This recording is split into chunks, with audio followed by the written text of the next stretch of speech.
CD1. Test 1. You will hear a number of different recordings, and you will have to answer questions on what you hear.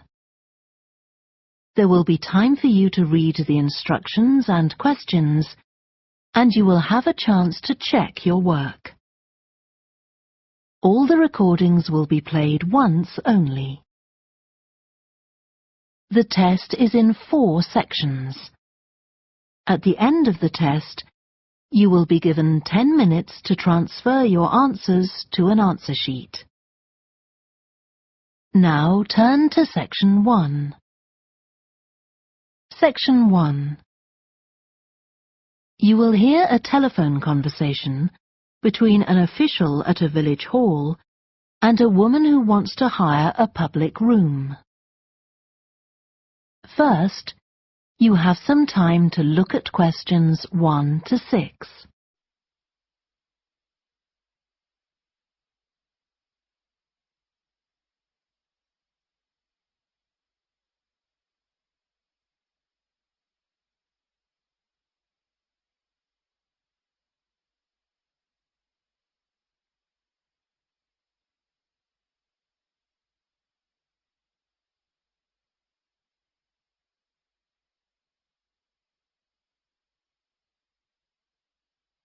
You will see that there is an example that has been done for you. On this occasion only, the conversation relating to this will be played first. Hello? Oh, hello. I wanted to inquire about hiring a room in the village hall for the evening of September the 1st. Let me just see. Yes, we have both rooms available that evening. There's our main hall, that's got seating for 200 people, or there's the Charlton room. The main hall seats 200, so 200 has been written in the space. Now we shall begin. You should answer the questions as you listen, because you will not hear the recording a second time. Listen carefully and answer questions 1 to 6. Hello? Oh, hello. I wanted to inquire about hiring a room in the village hall for the evening of September the 1st. Let me just see. Yes, we have both rooms available that evening. There's our main hall, that's got seating for 200 people, or there's the Charlton room. Sorry? The Charlton room, Charlton.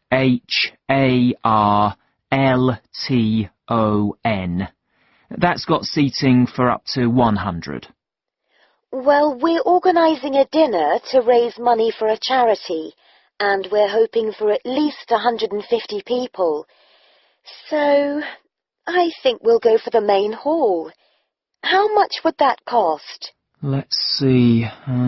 You wanted it for the evening of September the 1st? Yes, that's a Saturday. So from 6 p.m. to midnight, that'd be £115.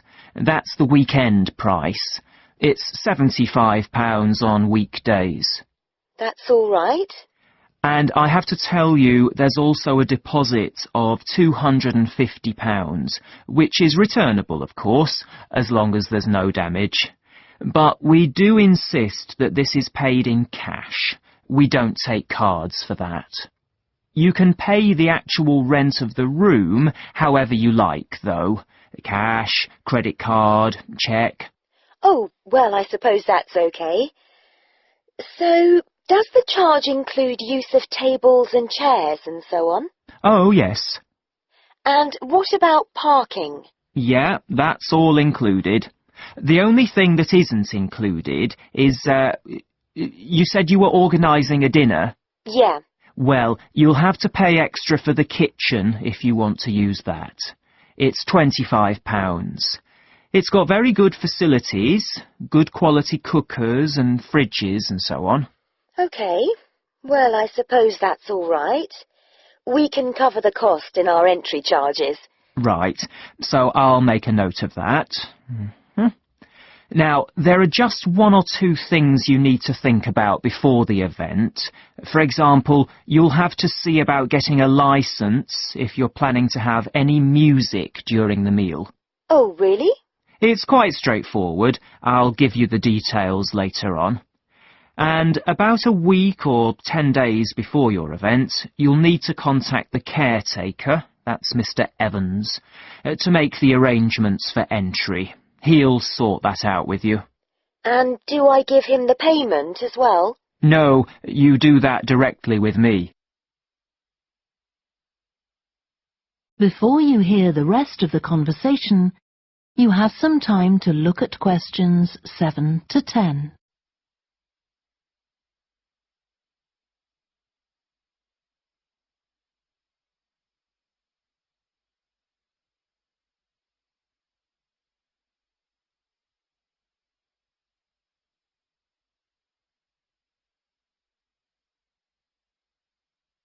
Now listen and answer questions 7 to 10.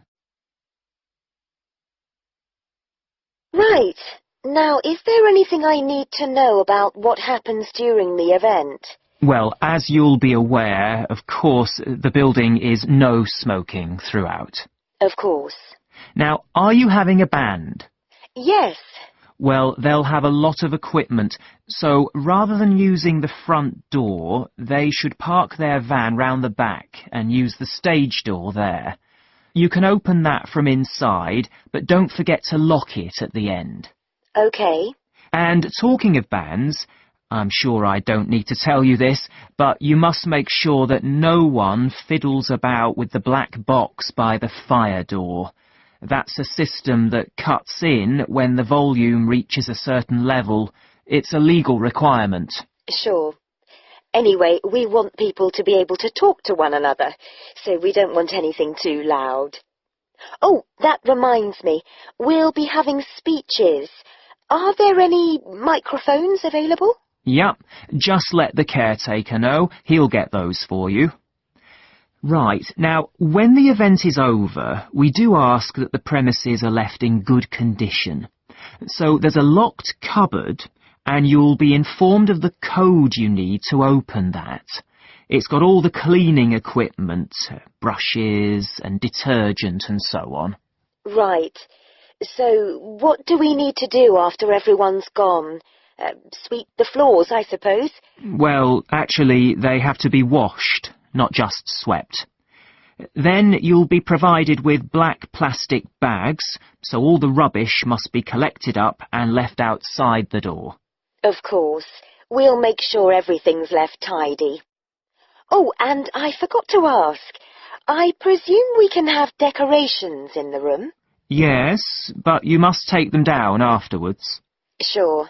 And the chairs and tables should be stacked up neatly at the back of the room. I'll make sure I've got a few people to help me. That is the end of section 1. You now have half a minute to check your answers.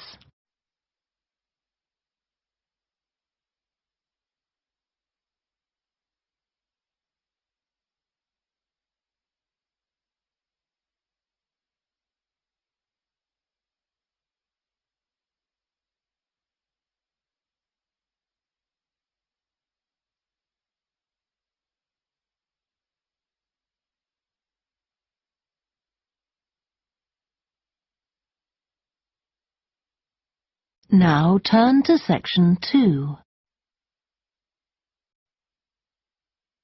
Section 2. You will hear a guide talking to a group of visitors to a farm. First, you have some time to look at questions 11 to 14.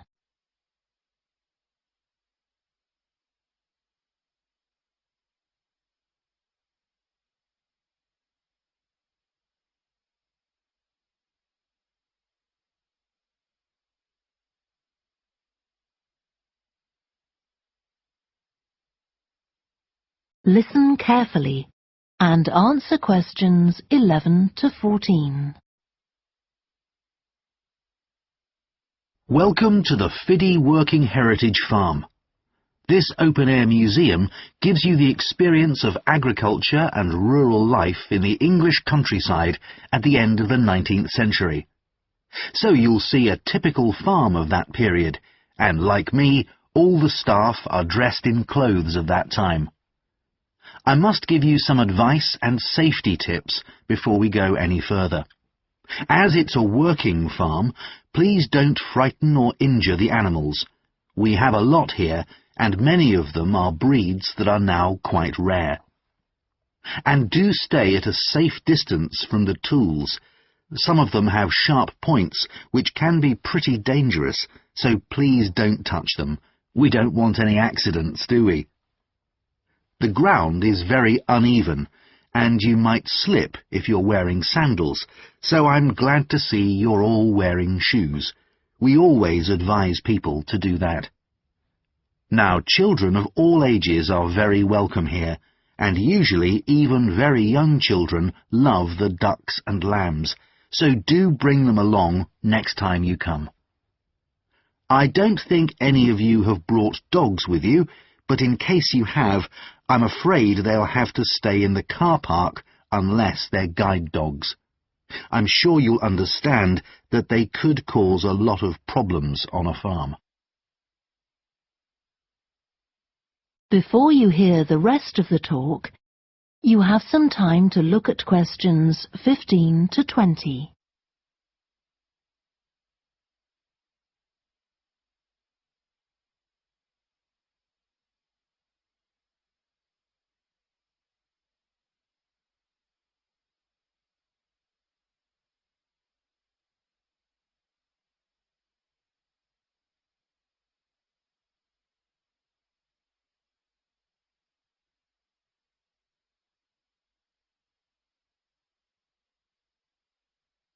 Now listen and answer questions 15 to 20.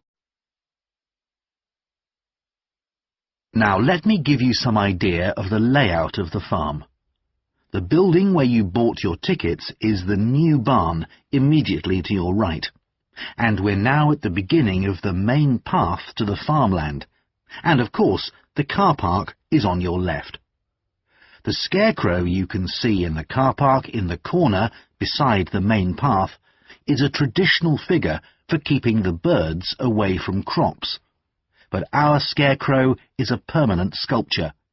It's taller than a human being, so you can see it from quite a distance.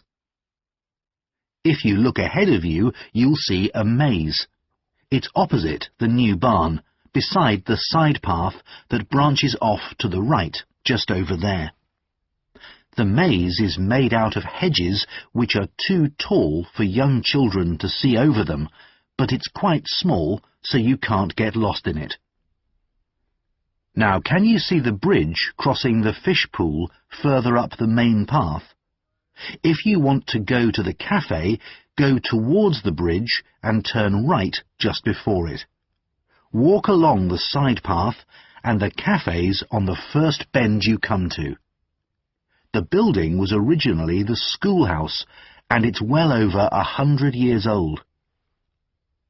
As you may know, we run skills workshops here, where you can learn traditional crafts like woodwork and basket making.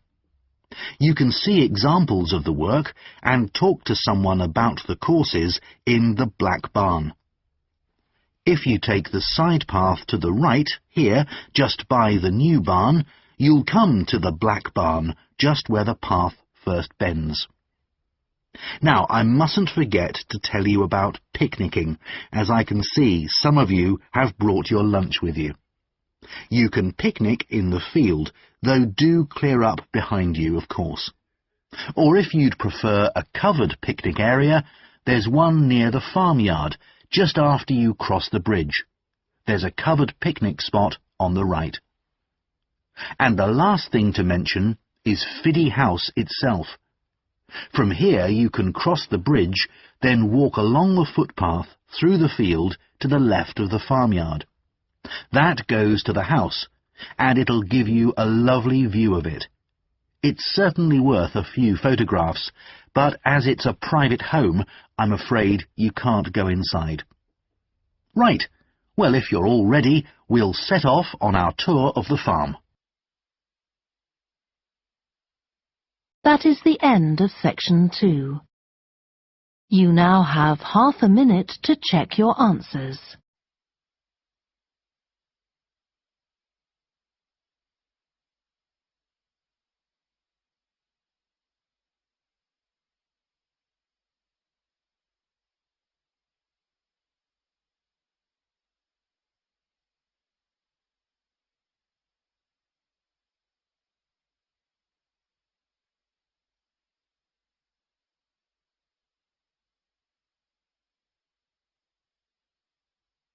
Now turn to section 3.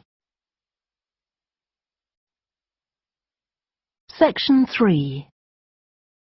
You will hear two psychology students called Lisa and Greg discussing a project they have to do.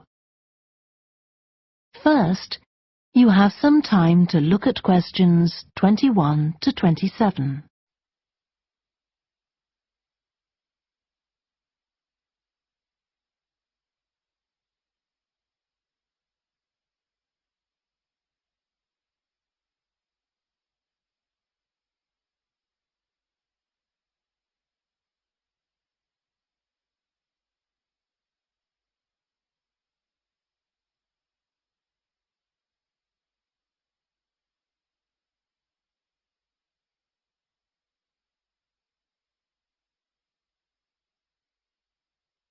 Now listen carefully and answer questions 21 to 27. OK, Greg, so I finally managed to read the article you mentioned, the one about the study on gender in physics. About the study of college students done by Akira Miyake and his team. Yeah, I was interested that the researchers were actually a mix of psychologists and physicists. That's an unusual combination. Yeah, I got a little confused at first about which students the study was based on. They weren't actually majoring in physics, they were majoring in what's known as the STEM disciplines. That's science, technology, engineering and math.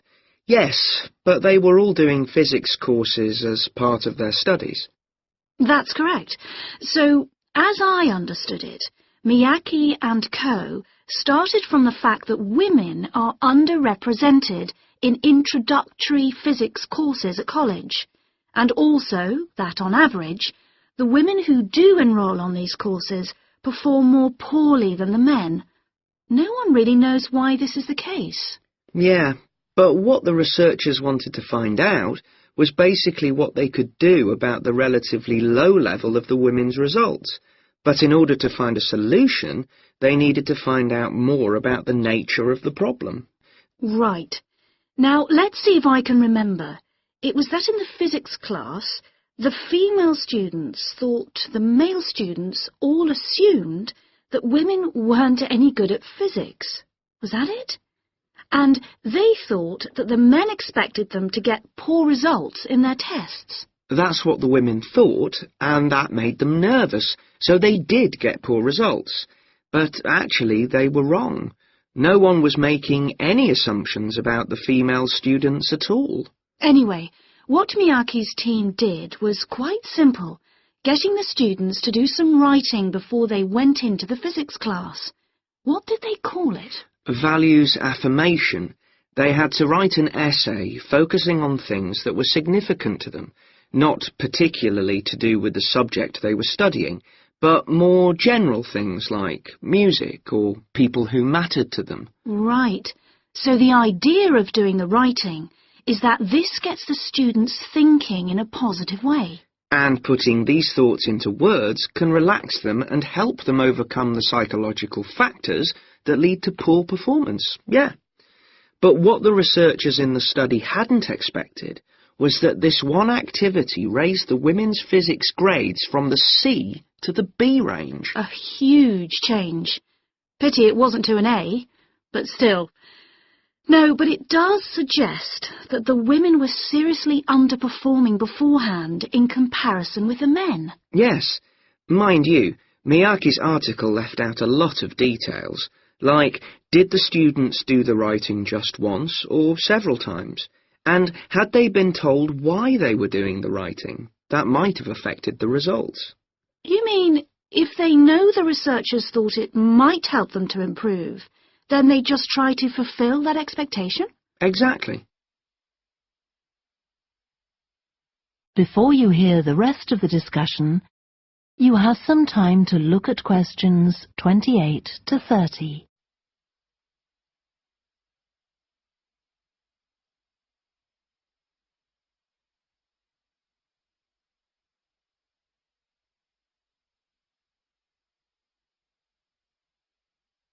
Now listen and answer questions 28 to 30.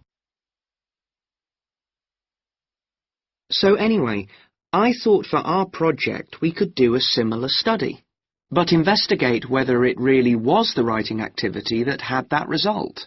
OK, so we could ask them to do a writing task about something completely different, something more factual, like a general knowledge topic. Maybe. Or we could have half the students doing a writing task and half doing something else, like an oral task. Or even half do the same writing task as in the original research and half do a factual writing task. Then we'd see if it really is the topic that made the difference or something else. That's it. Good. So, at our meeting with the supervisor on Monday, we can tell him we've decided on our project. We should have our aims ready by then. I suppose we need to read the original study. The article's just a summary. And there was another article I read by Smolinski. It was about her research on how women and men perform in mixed teams in class, compared with single-sex teams and on their own. Let me guess.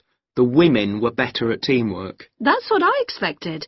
But actually, the men and the women got the same results, whether they were working in teams or on their own. But I guess it's not that relevant to us. What worries me, anyway, is how we're going to get everything done in the time. We'll be okay now we know what we're doing. Though I'm not clear how we assess whether the students in our experiment actually make any progress or not. No, we may need some advice on that. The main thing's to make sure we have the right size sample, not too big or too small. That shouldn't be difficult. Right, what do we need to do next? We could have a look at the timetable for the science classes, or perhaps we should just make an appointment to see one of the science professors. That'd be better. Great. And we could even get to observe one of the classes. What for? Well, OK, maybe let's just go with your idea. Right, well, I think that's everything for now. That is the end of section 3. You now have half a minute to check your answers.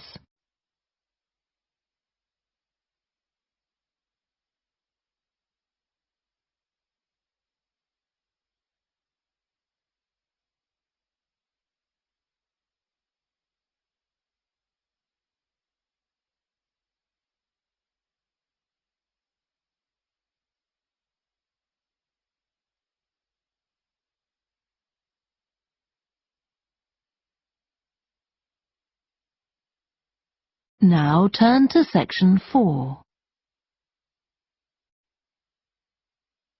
Section 4. You will hear part of a student presentation about the variety of different species that live in the world's oceans.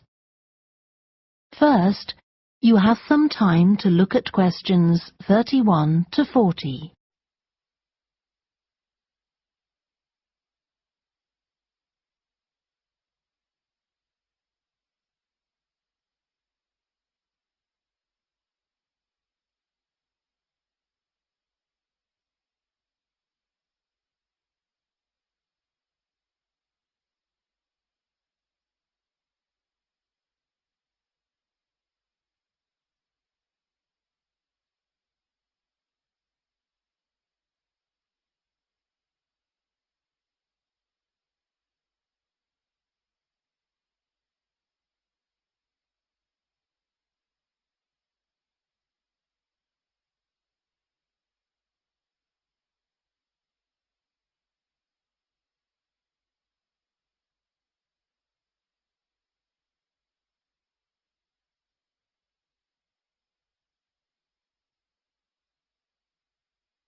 Now listen carefully and answer questions 31 to 40. I've been looking at ocean biodiversity. That's the diversity of species that live in the world's oceans. About 20 years ago, biologists developed the idea of what they called biodiversity hotspots. These are the areas which have the greatest mixture of species. So, one example is Madagascar. These hotspots are significant because they allow us to locate key areas for focusing efforts at conservation. Biologists can identify hotspots on land fairly easily, but until recently, very little was known about species distribution and diversity in the oceans, and no one even knew if hotspots existed there. Then a Canadian biologist called Boris Worm did some research in 2005 on data on ocean species that he got from the fishing industry. Worm located 5 hotspots for large ocean predators, like sharks, and looked at what they had in common. The main thing he'd expected to find was that they had very high concentrations of food, but to his surprise, that was only true for 4 of the hotspots. The remaining hotspot was quite badly off in that regard. But what he did find was that in all cases, the water at the surface of the ocean had relatively high temperatures, even when it was cool at greater depths. So, this seemed to be a factor in supporting a diverse range of these large predators.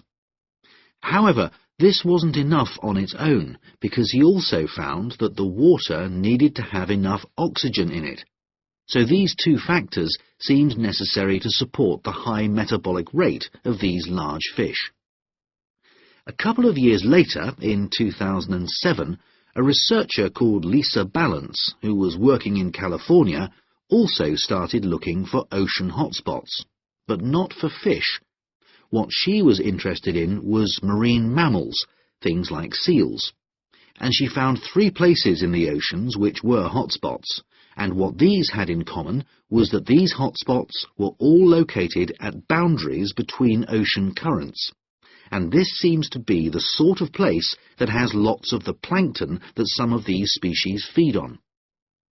So now people who want to protect the species that are endangered need to get as much information as possible.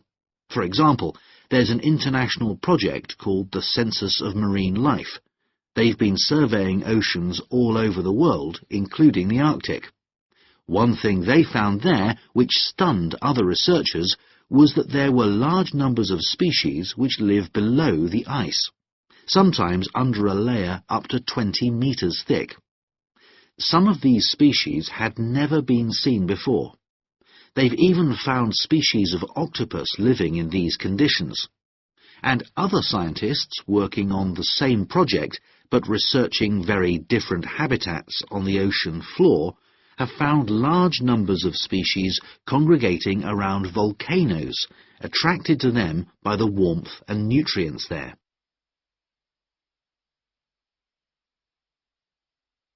However, biologists still don't know how serious the threat to their survival is for each individual species.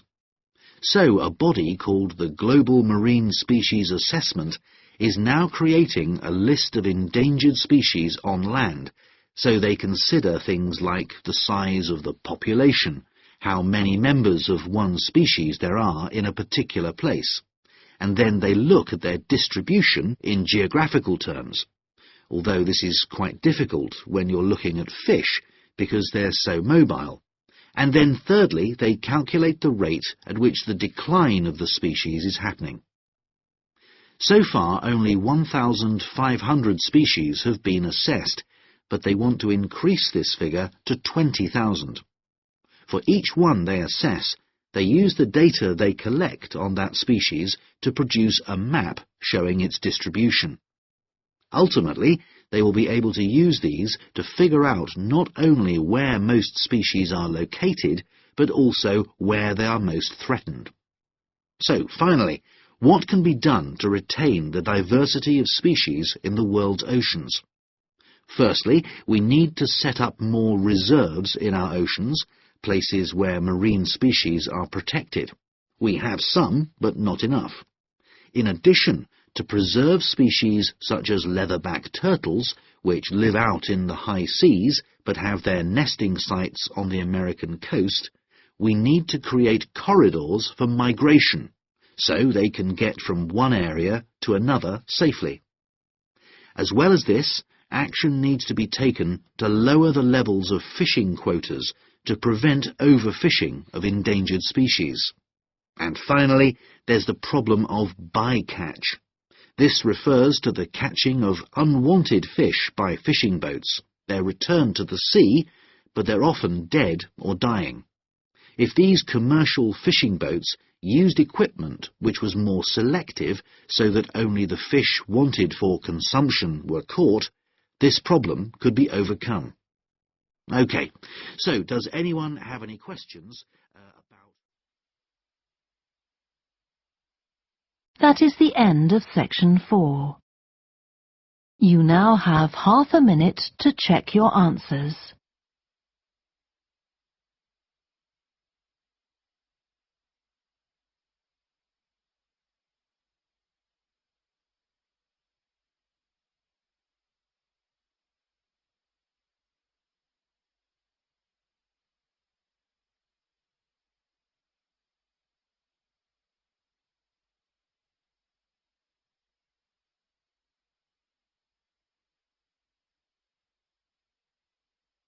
That is the end of the listening test.